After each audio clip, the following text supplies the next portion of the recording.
अध्याय 6 श्लोक 45 भागवत गीता। प्रयत्नाद्यतमानस्तु योगी संशुद्ध किल्बिषः अनेका जन्म संसिद्धास् ततो यातिं पराम गतिम्। अनुवाद।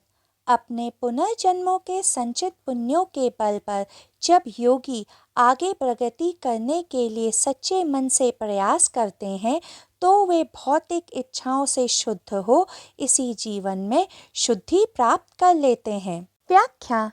इस श्लोक में योगेश्वर श्री कृष्ण अर्जुन से कह रहे थे कि अनंत अनंत जन्मों से शुद्ध अंतःकरण वाला व्यक्ति साधना की सहायता से परम गति को प्राप्त होता है। जो शुद्ध हो जाए सभी विकारों से और साधना करे तो उसका मैं, उसका अहंकार जो शेष है नष्ट हो जाएगा और इस मैं को साधना से ही काटा जा सकता है।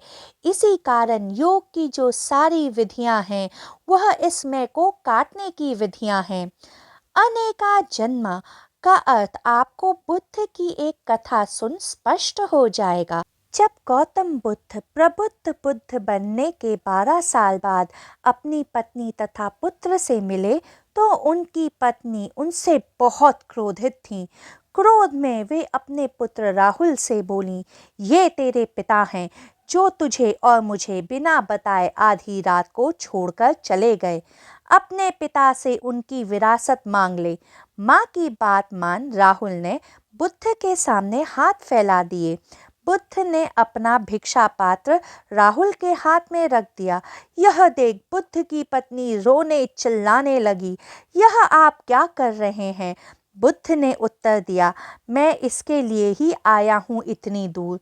इसकी जन्मों जन्मों की यात्रा का मुझे पता है, इसकी संभावना का मुझे पता है।